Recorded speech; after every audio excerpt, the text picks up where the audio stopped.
Oi, gente, Roberto Relubíscaro aqui. No finalzinho de novembro de 2023, a Netflix colocou no seu catálogo uma série documental de crime da vida real chamada Cirurgião do Mal. São 3 episódios que alcançaram os 10 mais, o top 10 em vários países, inclusive aqui no Brasil, porque a história é chocante e ela, assim, parece um roteiro de filme de terror. É porque não para de haver reviravoltas, né? Morbidamente, nojentamente, o nosso interesse continua sendo mantido porque o cara vai fazendo cada vez mais mentiras e vai fazendo cada vez mais coisas horríveis, né? Eu já conhecia pelo menos a parte, vamos dizer assim, romântica dessa história, porque na Star Plus, e eu já resenhei aqui, vou deixar inclusive o link da resenha que eu fiz na descrição deste vídeo, existe uma série documental chamada The Con, e o primeiro episódio, 40, 50 minutos, fala, né, sobre essa jornalista estadunidense que foi seduzida por esse galã e galante médico italiano que prometeu mundos e fundos e depois puxou o tapete dela e por trás havia essa coisa médica e tal. Mas, pelo que eu me lembro, pelo menos, ali era mais a história de amor. Aqui você tem as duas, e são 3 episódios só para esse caso. Então você vai conhecer assim um monte de coisas, tá? Antes de continuar, eu gostaria de convidá-los a se inscreverem no canal Robertando, curtir os vídeos, compartilhá-los, eu agradeço muito. Basicamente é assim, é um médico italiano, todo sedutor, bonitão, suave, bem educado, que trabalhava numa instituição super prestigiosa na Suécia, Karolinska, não sei das quantas, hospital, e tinha um método revolucionário de tratar problema na traqueia. Basicamente, era assim, ele colocava um tubinho de plástico no lugar das traqueias das pessoas, tá? Só que ele dizia que esse tubinho de plástico estava revestido com células tronco, e essas células tronco, então, permitiriam com que o corpo humano absorvesse aquele plástico sem problemas, só que não tinha célula tronco, então era só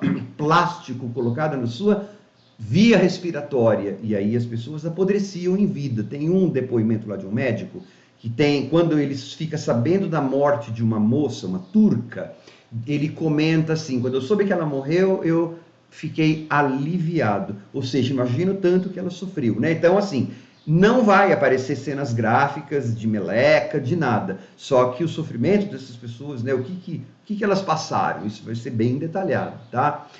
E por outro lado, esse médico, então ele estava ficando famoso, aí os jornalistas começaram a procurar bastante. Dentre esses jornalistas, uma grande rede de TV norte-americana. E aí a moça que foi entrevistá-lo, né, fazer o tal do perfil lá, ela acabou se engraçando, se apaixonando por ele. E ele era super atencioso, tinha viagens para tudo quanto é lugar exótico do mundo, e ele era amigo, ele dizia, né, do Obama, dos Clintons, do Papa ia fazer o casamento deles. E aí, então, os dois castelos, tanto o profissional quanto esse relacionamento amoroso, desabam mais ou menos juntos ao mesmo tempo agora, tá? Só que, assim, dentro de cada uma dessas histórias, as revelações não param de acontecer, né? Tem hora que você fica, eu não acredito nisso, tá?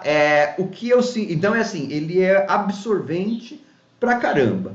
O que eu achei que falta? Achei que faltou me dar as origens do médico. Parece que foi geração espontânea, ele surgiu no mundo, no Karolinska e de lá, mas e qual que é o background? Da onde saiu o dinheiro para ele fazer essas viagens todas com essa moça? Ela que financiava? Ele enganava ela por isso? Ok, tem uma parte lá que fala que ele dá uma joia para ela, que ele diz que custa $100.000, mas custa 1.000.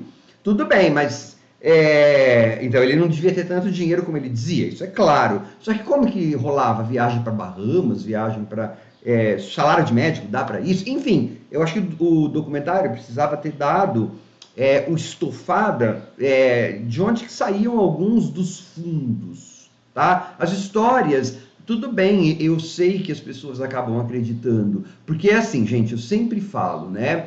quando a gente está fora das histórias, já sabendo que elas são falcatrua, fica tão simples para a gente julgar as pessoas que foram enganadas, né? Como que ele não viu isso? Bom, tá dentro da situação, a gente está de fora da situação, sabendo que ele é um vagabundo, vigarista. E ó, pelo que eu vi dos 3, ele aparece bastante no documentário.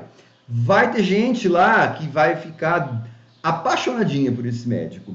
Se ele não começar a receber deve receber cartas de fãs na onde ele está adoidado. Isso é um fato, todo mundo deve saber, né? Nas cadeias, às vezes esses caras começam a receber cartas de fã. Então, a gente tem que tomar cuidado. Essas pessoas caíram nessa armadilha porque era muito bem montada. Tá? E como a moça fala, ele trabalhava no Karolinska, no instituto lá, super famoso na Suécia.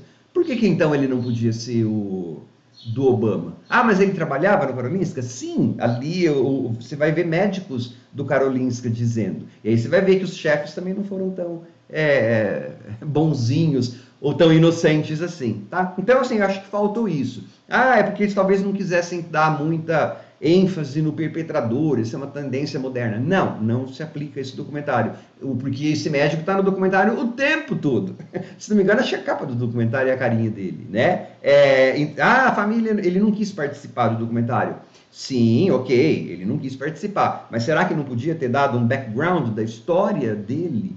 A família não deixou. Então tinha que estar escrito em algum lugar do documentário. Tentamos, mas as informações não foram.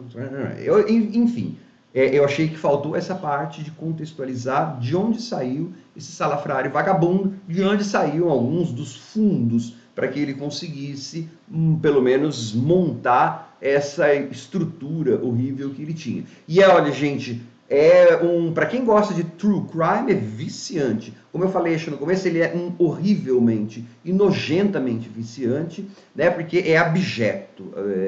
As coisas que ele faz são abjetas, né? E pelo visto, e como ele é psicossociopata, ele não sente culpa, né? Na verdade, a gente olha ali, ele é suave demais, assim. Então, deve ser um cara que ainda deve achar que o mundo que errou. Tá? Horrível, mas aconteceu, né? Tchau.